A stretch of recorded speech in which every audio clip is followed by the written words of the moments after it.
Romanos capítulo 9, por favor.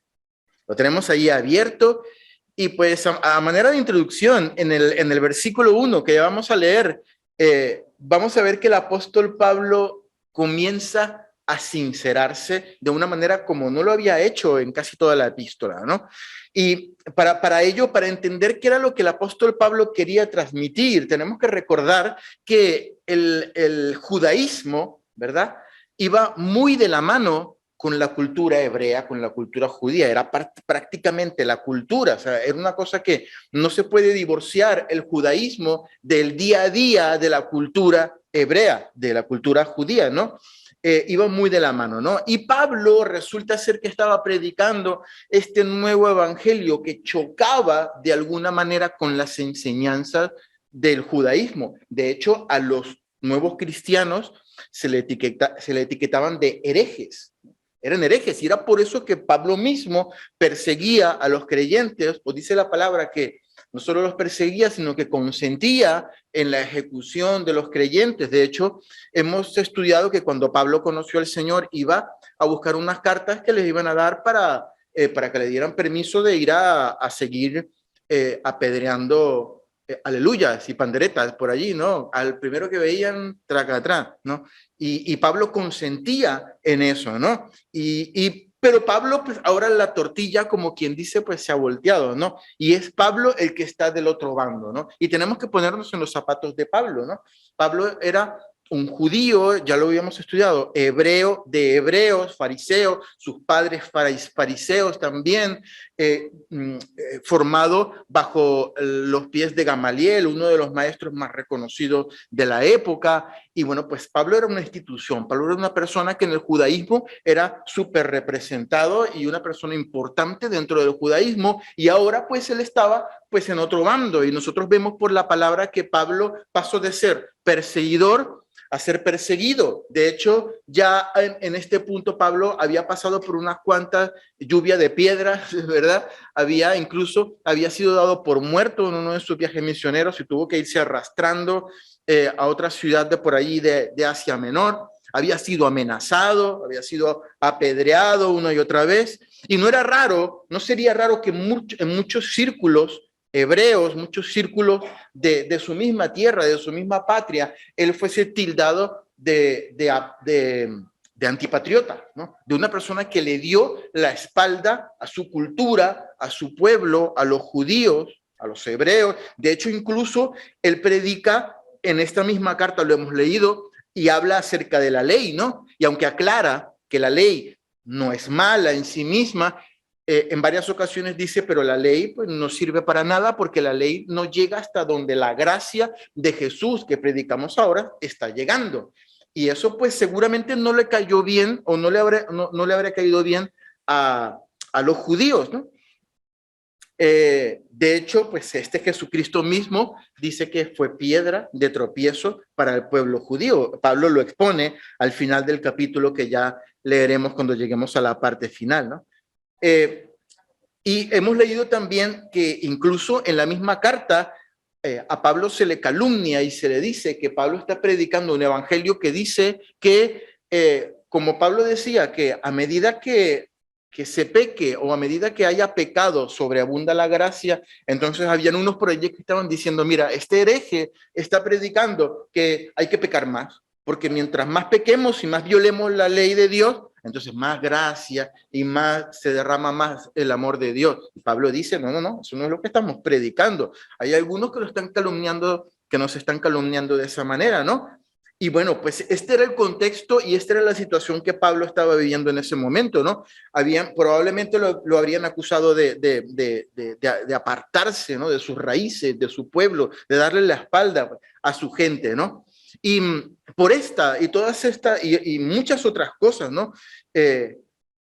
Seguramente mucha gente pensaba esto, ¿no? Que Pablo se había distanciado para seguir una religión herética a su pueblo, ¿no? Y en el versículo 1, el apóstol Pablo abre su corazón diciendo, verdad digo en Cristo, no miento, mi conciencia me da testimonio en el Espíritu Santo que tengo gran tristeza y continuo dolor en mi corazón porque deseara yo mismo ser anatema, separado de Cristo, por amor a mis hermanos, los que son mis parientes según la carne. En el versículo 1, Pablo utiliza esta frase, ¿no? En verdad digo, no miento, mi conciencia me da testimonio en el Espíritu Santo, abriendo su corazón y diciendo, lo que yo voy a decir a continuación es una gran verdad, una verdad que sale de lo profundo de mi corazón, una verdad que incluso mi conciencia junto con el Espíritu Santo está dando testimonio que la verdad que voy a decir, no lo voy a decir por compromiso, no lo voy a decir por quedar bien o por ahorrarme algunas pedradas, no, lo voy a decir porque me sale de lo profundo de mi corazón. Mi conciencia da testimonio de ello y lo voy a decir y lo puedo afirmar incluso en el nombre de Jesús. Y la verdad que el apóstol Pablo quería expresar era la siguiente, que tengo gran tristeza y continuo dolor en mi corazón. Esa era la verdad que el apóstol Pablo quería expresar. En ese momento él se encontraba todo el tiempo con una gran tristeza y un continuo dolor en su corazón. ¿Qué le causaba esa tristeza? ¿Qué le causaba ese dolor en su corazón? Como lo podemos leer en el siguiente versículo y uno de los versículos más adelante, lo sentía por sus hermanos, por el pueblo hebreo, por sus compatriotas, ¿no? Aquí cuando el apóstol Pablo dice en el versículo 3, por amor a mis hermanos, los que son mis parientes según la carne, no está hablando de su familia, no está hablando de su padre, de su madre, de su tío Oscar, de su prima la Verónica, no está hablando de ellos, está hablando de todo su pueblo. De hecho, lo dice en a continuación en el versículo 4. Lo podemos leer ahí en la palabra, ¿no? Y ese dolor que él sentía, esa tristeza que él sentía, la sentía hasta tal punto que dijo, yo preferiría ser anatema, ser maldición, apartado de Cristo. O sea, que yo me pierda, que yo me vaya al infierno por amor, por la pasión, por ese deseo que yo tengo de que mis hermanos, de que mi pueblo, de que los israelitas lleguen al conocimiento del amor del Señor. Esa es la tristeza que yo tengo en mi corazón, ¿no? Y en el versículo 4 podemos leer a quién se refería, que no estaba hablando de su familia, está diciendo que son israelitas, de los cuales son la adopción, la gloria, el pacto, la promulgación de la ley, el culto y las promesas, de quienes son los patriarcas y de los cuales, según la carne, vino Cristo, el cual es Dios sobre todas las cosas, bendito por los siglos. Amén. Aquí se lee claramente que el apóstol Pablo está hablando del pueblo de Israel, ¿no? Del pueblo hebreo, ¿no? De sus hermanos de sangre, de su pueblo, que son israelitas, ¿no? Y en estos dos versículos que acabamos de leer, Pablo simplemente enumera una serie de bendiciones o una serie de elementos que fueron producto de la relación de Dios con el pueblo de Israel, que formaron parte de la historia del pueblo de Israel desde Abraham hasta los días mismos de Pablo, ¿no? Y empieza a decir que del pueblo de Israel es la adopción, la gloria. No voy a explicar cada uno de estos pasos, pero por ejemplo, el pacto, dice a continuación, ¿a qué se refiere con el pacto? Pues recordemos que un día Dios está con Abraham, que no era ni israelita, ni judío, ni nada, sino que vivía en una tierra llamada Ur de los Caldeos, y le dice a Abraham, sal de tu familia, vete de tu tierra a la tierra que yo te voy a mostrar. Y en ese proceso se le aparece Dios y hacía un pacto con él. Habían pactos anteriores, habían pactos también con Noé, que Dios hizo, ¿no? ¿Se acuerdan de ese pacto que dice que nunca más iba a volver a destruir la tierra con un diluvio? Pero más específicamente para con el pueblo de Israel, ese pacto abrahámico comienza allí. Dios le dice, sal de tu tierra, sal de tu familia, a la tierra que yo te voy a mostrar, y en ti van a ser benditas todos los pueblos de la tierra, ¿no? Y hace ese pacto con él, la señal del pacto, la circuncisión, y allí comienza pues la aventura del pueblo de Israel. El pacto viene de ellos y sigue diciendo, el pacto, la promulgación de la ley, ¿no? Eso también venía de Israel. ¿Se acuerdan ese día que Moisés sube al monte Sinaí y Dios le da en las piedras los 10 mandamientos, luego baja y se los dice al pueblo de Israel en ese proceso después que salen de Egipto y que van hacia la tierra prometida, ¿no?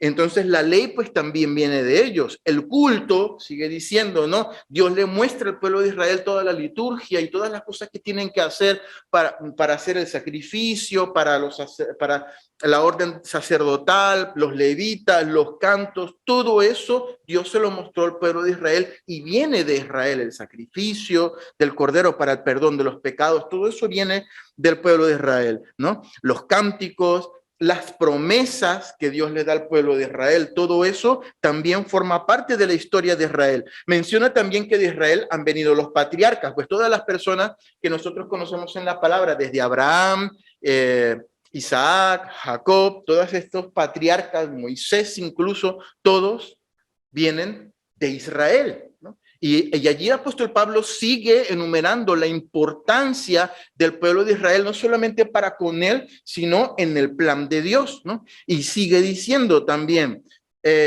recordemos, y por último también termina diciendo que de Israel nace ¿quién? El Mesías, Jesús.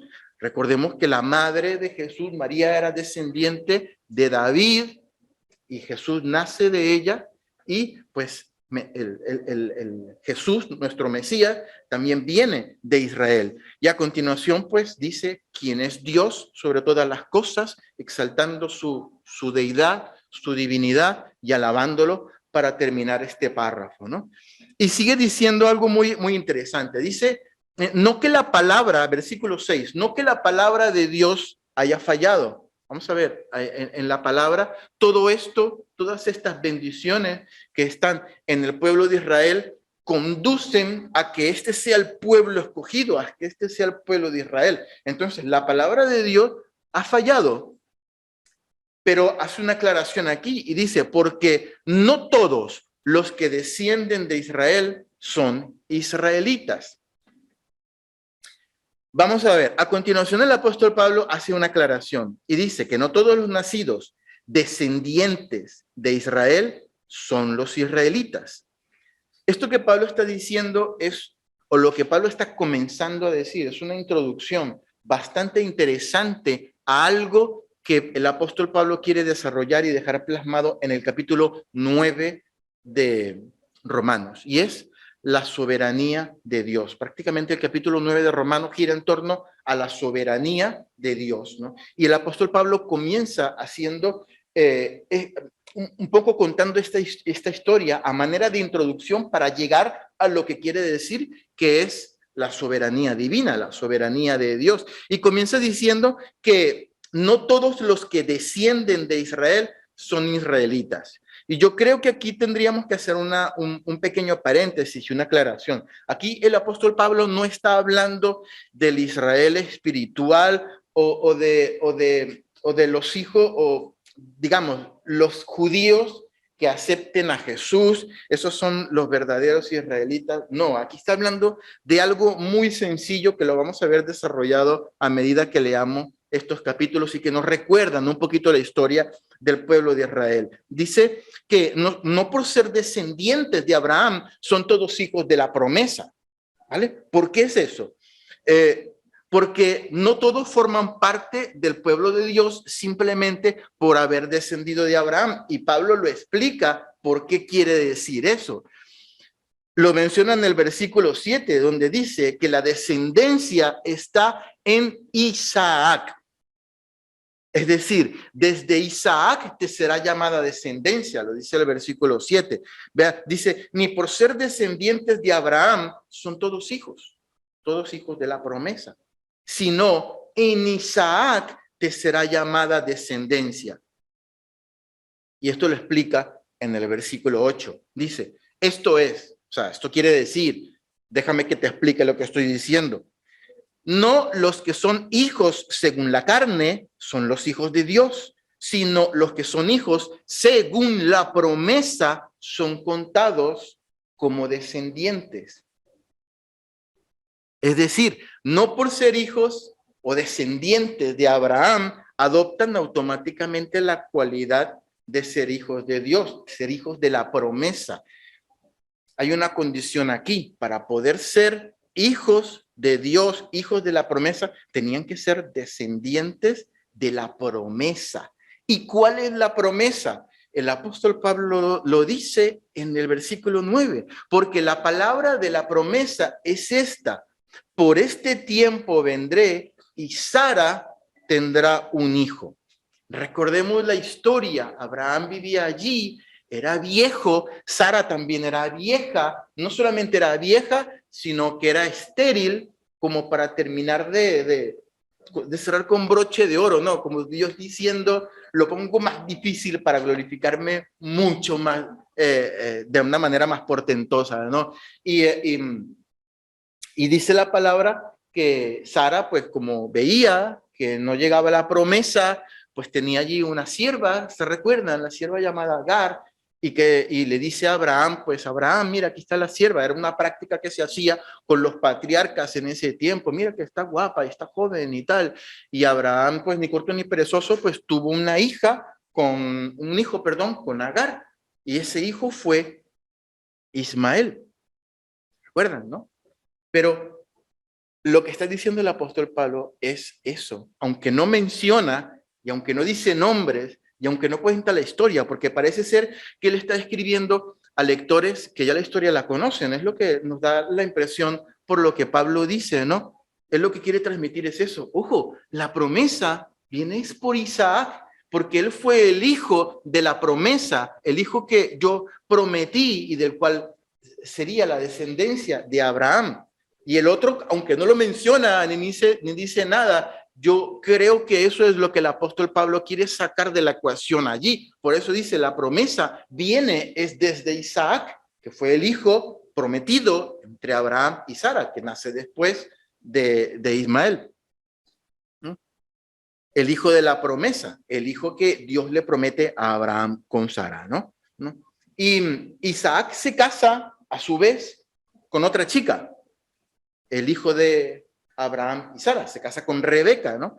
Y en el versículo 10, el apóstol Pablo enfatiza nuevamente, aún a manera de introducción, porque sigue introduciendo lo de la soberanía divina, lo de la soberanía de Dios, sigue introduciendo la historia de Rebeca y de Isaac. Y dice, y no solo esto, no, ojo, no nos quedamos con que los hijos de la promesa son los que vienen desde Isaac. No solo esto, sino también cuando Rebeca concibió de uno, Isaac, nuestro padre, Rebeca era la mujer de Isaac y concibió de uno, entre paréntesis pone la Reina Valera, pues no habían aún nacido, ni habían aún, ojo, hecho ni bien ni mal, para que el propósito de Dios conforme a la elección permaneciese, no por las obras, sino por el que llama.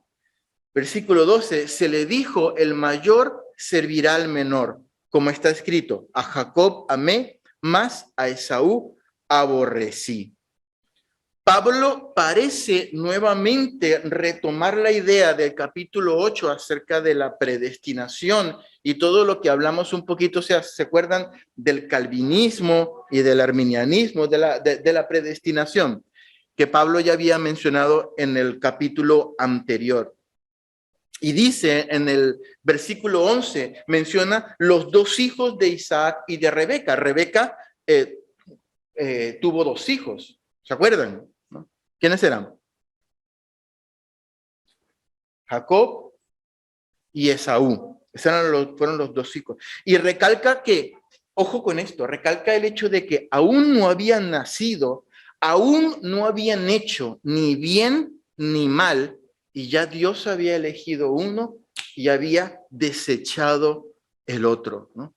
Y que no tenía que ver nada de lo que hiciera o lo que dejaran de hacer, sino que tenía que ver con la elección soberana, divina y única del Señor. Esto lo podemos entender por la frase, no por obras, sino por el que llama. No por obras, sino por el que llama. Y en el versículo 12 dice claramente que el mayor, que era Esaú, servirá al menor, que era Jacob.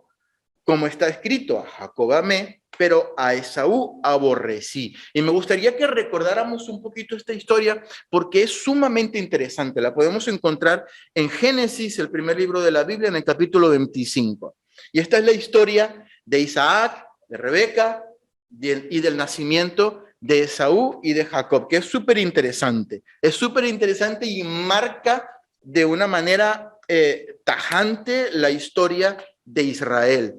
En el versículo 21, en el versículo 21 del capítulo 25 dice, y oró Isaac a Jehová por su mujer, que era estéril, ¿no? Estos eran mandados a hacer para conseguirse novias estériles. Debían hacer por una pruebita antes de casarse, pero no, eran estériles todas las mujeres. Y lo aceptó Jehová. Jehová aceptó la oración de Isaac y concibió Rebeca, su mujer. Y los hijos, fíjate lo que ocurría aquí, los hijos de Rebeca luchaban dentro de ella, peleaban allí en su vientre, luchaban dentro de ella. No es que, ay, mira, di una patadita, no es que se estaban dando pataditas y mordiscos y patadas y golpes al hígado y todo, se peleaban dentro de, hasta tal punto que, fíjate lo que dice Rebeca al final del versículo 22. Y dijo, si es así, ¿para qué vivo yo? No sé si ella lo habrá dicho porque estaba tan cansada, ¿no? Tan maltratada de cómo los hijos estaban peleando allí, que dijo, es que ya esto es el límite de mi fuerza, ¿no? ¿Para qué vivo yo? ¿No? Y fue a consultar a Jehová. Y mira lo que le dice el Señor. El Señor le dice, 2 naciones hay en tu seno y 2 pueblos serán divididos desde sus entrañas. Tenía ya 2 niños y tenía ya 2 naciones que iban a dar origen a esos niños y ya estaban divididos. Y hasta el día de hoy están divididos. El un pueblo será más fuerte que el otro pueblo. El mayor servirá al menor. Esto es lo que recuerda el apóstol Pablo en el capítulo 9 de Romanos. Cuando se cumplieron sus días para dar a luz, he aquí, había gemelos en su vientre. Eso pues lo notaban cuando parían, porque no había ecografía ni nada de esas cosas, ¿no? Como lo hay hoy en día, ¿no? Entonces se dieron cuenta que eran gemelos. Y salió primero el rubio, que era todo velludo como una pelliza. Y llamaron su nombre Esaú, quiere decir eso, velludo, ¿no?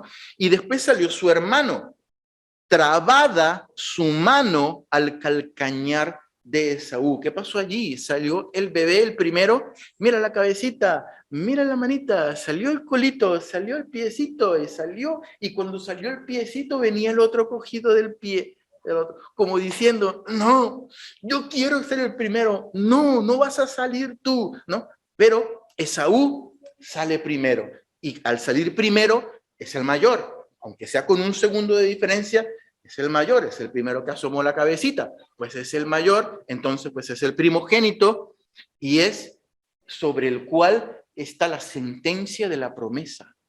El mayor servirá al menor. Me llama muchísimo la atención esto, porque el otro quería salir de primero también. Por alguna razón conocían los beneficios de ser primogénito. En ese tiempo ser primogénito significaba tener una parte mucho más importante de la herencia, significaba ser el próximo patriarca, significaba muchas cosas importantes, era el primero.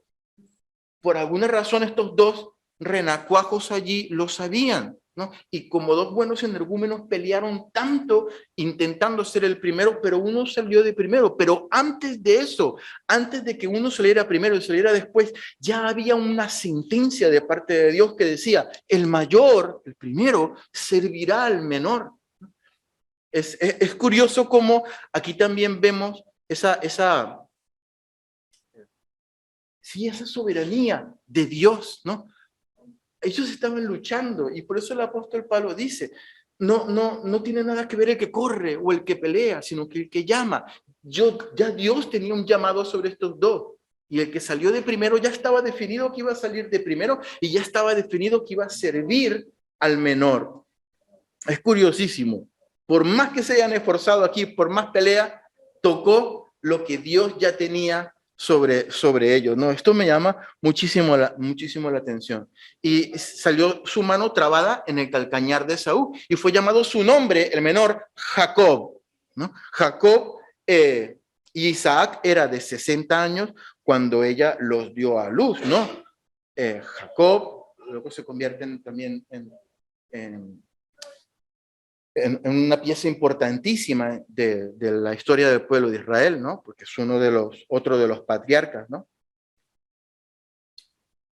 Y aquí el apóstol Pablo parece ser súper calvinista, ¿no? Súper calvinista, ¿no? Ya que está diciendo, no importa lo que haga uno, no importa lo que haga el otro, ya había una sentencia, ya estaba escrito. Ya eso forma parte de la soberanía de Dios. Había una profecía sobre los hijos, sobre Saúl, sobre Jacob. Y mira lo que dice, a uno amó y a otro aborreció, lo desechó. Y ahora llegamos al punto donde yo sé que muchos de nosotros, por no decir todos, podemos decir, pero bueno, Señor, esto no es justo. Aún no habían nacido, ¿no? Aún no habían nacido. Por lo menos, déjalos, Señor, que nazcan, déjalos que crezcan un poquito y ve tú, porque el que se porte mejor o el que se porte peor, llévalo para un lado y llévalo para el otro. Pero ¿cómo es posible que ni aún habían nacido, que no importara cuánto lucharan o cuánto pelearan, ya la sentencia estaba dada? El mayor servirá al menor. Ya estaba escrito, ¿no? Eso probablemente es súper calvinista, ¿no? Y el apóstol Pablo sabía, yo no sé si tú lo piensas así, yo no puedo evitar pensar un poquito esto, la verdad, francamente con el corazón en la mano, pero el apóstol sabía que el que estaba leyendo esto iba a pensar eso mismo. Yo no sé si tú lo estás pensando, pero por lo menos el apóstol Pablo sabía que el que estaba leyendo esto iba a pensar más o menos esto, y como si nos estuviera leyendo la mente. Mira lo que dice el versículo 14. ¿Qué pues diremos después de haber leído todo esto? ¿Hay injusticia en Dios? Y responde, en ninguna manera. Nuevamente dice, de manera clara, incisiva, taxativa, directa y tajante, no hay injusticia en Dios. Hay una cosa que tenemos que recordar. Pablo estaba refiriéndose en todo el capítulo al pueblo de Israel. Él no estaba hablando solamente a los israelitas, porque le estaba escribiendo a los romanos, y en Roma habían creyentes gentiles y creyentes también judíos, creyentes israelitas que pertenecían pues al pueblo de Israel, ¿no? Pero desde el principio, aunque no le está escribiendo específicamente a los hebreos, como sí puede ser la carta a los hebreos, que fue escrita a los hebreos, le está escribiendo a los creyentes en Roma, sí que está hablando todo el capítulo acerca del pueblo de Israel. Comenzó diciendo que se sentía muy triste por Israel, siguió enumerando todas estas ventajas y bendiciones o relaciones que Israel ha tenido con Dios. De Israel vienen las promesas, vienen los patriarcas, viene el Mesías, viene el culto, viene la ley, viene de Israel. No, y yo me siento triste por el pueblo de Israel, decía el apóstol Pablo, y siguió contando la historia de Abraham, del hijo de Isaac, de Jacob, de Saúl, para explicar lo de la soberanía de Dios. Se está hablando acerca de Israel. De Israel gira en torno este capítulo. Y bajo este prisma tenemos que analizar las palabras del apóstol Pablo. En primer lugar, la idea que el apóstol Pablo quiere transmitir es que Dios es soberano, que Dios hace lo que Él quiere, ¿no? Él hace su voluntad. Y en segundo lugar, Pablo aclara que este comportamiento de Dios o esta manera de actuar de Dios no se puede definir como injusticia. Él lo dice, es Dios injusto de ninguna manera. Y veamos lo que dice el versículo 15. El versículo 15 es como la guinda del pastel de entre comillas, la injusticia, ¿no? Pues a Moisés dice, tendré misericordia del que yo tenga misericordia y me compadeceré del que yo me compadezca. Recordemos, el apóstol Pablo acaba de decir, Dios es injusto en ninguna manera, pero sigue diciendo, Dios se compadece de quien a él le da la gana y tiene misericordia de quien él quiere. Y después de haber leído este capítulo 15, yo creo que muchísimos de nosotros podemos pensar, es que todavía no me termina de convencer, me sigue pareciendo injusto. ¿Cómo es posible que el hecho de que Dios tenga misericordia de quien Él quiere me sigue pareciendo injusto? El problema, queridos hermanos, es que este comportamiento divino o esta manera de actuar de Dios, escúchenme con atención, no tiene que ver con la justicia, sino que tiene que ver con la misericordia. Son dos cosas diferentes. Vamos, el Señor no le está diciendo a Moisés, mira, yo voy a hacer justicia conforme a que yo soy justo y voy a mirar, y conforme a esta justicia yo voy a escoger a uno y a otro. No, está diciendo, yo voy a hacer misericordia de quien yo quiera. Tendré misericordia o compasión del que yo quiera. Y esta idea la aclara o la refuerza en el versículo 16. Así que no depende del que quiere, ni del que corre, sino de Dios que tiene misericordia. Hermanos, esto podría ser más o menos duro de digerir. Podría ser más o menos duro de asimilar. Esto no lo niego. Pero desde luego injusto no es. Imagínate que todos hemos cometido un terrible crimen. Todos los que estamos aquí hemos cometido un terrible crimen. Estamos en la cárcel. Estamos en el corredor de la muerte. Todos tenemos una sentencia. Todos se nos ha sido probado con pruebas suficientes nuestro delito y el juez ha dicho hay una sentencia de muerte sobre cada uno de nosotros. No hay vuelta atrás. No hay posibilidad de apelación. Estamos todos sentenciados. ¿Vale? Y aquí estamos, esperando nuestro momento, que nos llega la cartita donde nos diga, pues tal día te toca la inyección, o la silla eléctrica, o lo que sea. Y un buen día, estamos todos reunidos aquí, y les llega una carta a 3 personas, qué sé yo, a Alba, a José y a Betty, está hablando. Y le llega la carta y les dice, un juez ha tenido misericordia y les ha otorgado la gracia de vivir, o la libertad, o lo que sea. ¿Eso es justo o injusto? Nosotros no, en nuestra mente no podemos evitar pensar, es injusto.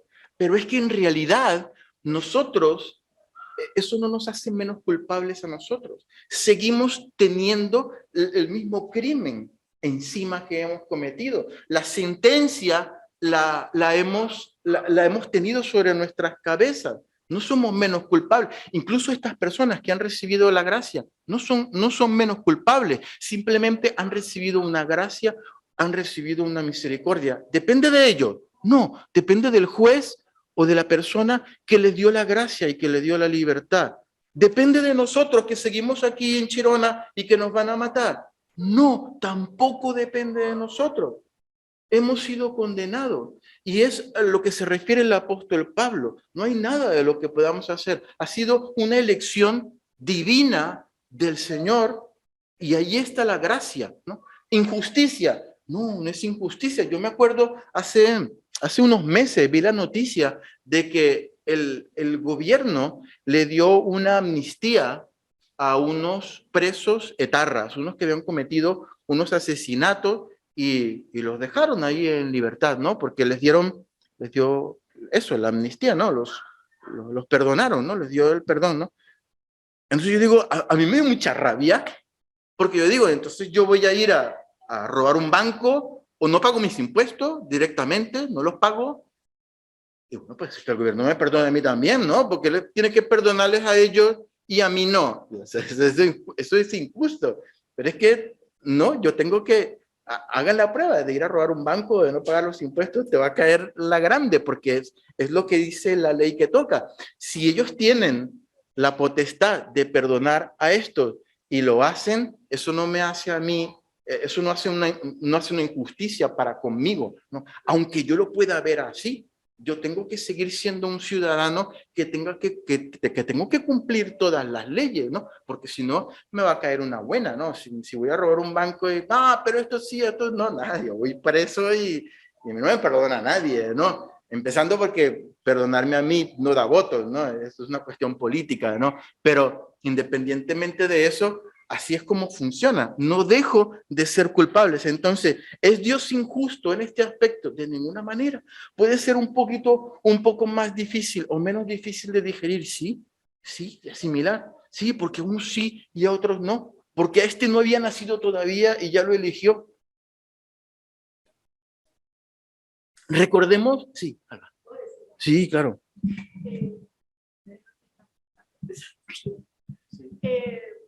que pasa es que las decisiones de Dios están tomadas desde la sabiduría de Dios. Claro. Y lo que Dios sabe y conoce, nadie más lo sabe. Exacto. Lo conoce. Exacto, eso estoy de acuerdo, sí. Pelear contra la sabiduría de Dios es tontería, claro. Porque nosotros no podemos saber ni ver por qué Dios llegó a esa. Lo que nos toca a nosotros es creer. Exacto. Para eso está la fe. Es que lo sigue diciendo Pablo más adelante. Pablo después pone el ejemplo de la vasija de barro y puede la vasija contender contra Dios, o sea, le puede decir, no me hagas así, no me pongas este asa así, ¿por qué me pintas este color? ¿Por qué me pintas la boca así? ¿Por qué me vas a llenar de esto, de lo otro? No, Pablo lo explica más adelante, pero no podemos voltearnos y contender contra el que nos está formando, porque es lo que dice Alba, o sea, lo que Dios hace en sus designios está muy por encima de lo que nosotros podemos entender, es su sabiduría y es su actuar, ¿no? Y por eso el apóstol Pablo está diciendo todas estas cosas. Pero lo que yo quería también recordar, y con esto quiero que podemos concluirlo aquí esta parte para no alargarlo tanto y seguir la siguiente semana, es que el apóstol Pablo, recordemos que sigue hablando del pueblo de Israel, ¿no? Y como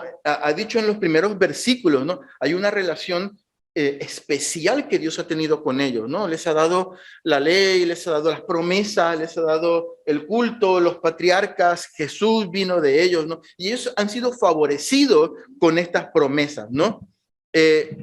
Los judíos no podían evitar sentirse un pueblo especial, eran el pueblo escogido del Dios Altísimo, ¿no? Y no es para menos, ¿no? Y ahora esta promesa, esta bendición, esta gracia, este nuevo evangelio de la gracia pasa a arropar a un pueblo que no era Israel, a un pueblo gentil, ¿no? Y es comprensible que el apóstol Pablo en un sentido diga todo esto, porque todo este capítulo está girando un poco en torno a Israel, ¿no? Un pueblo que se sabía, un pueblo que se sentía el centro del universo, por decirlo de alguna manera, ¿no? Por haber sido elegido por el Dios Altísimo, encontraría muy difícil de asimilar el hecho de que esa promesa, esa bendición que había sido dada a sus patriarcas, ya no era exclusiva de ellos, ¿entienden? Dios había aportado otro elemento que es Jesús, que es la gracia,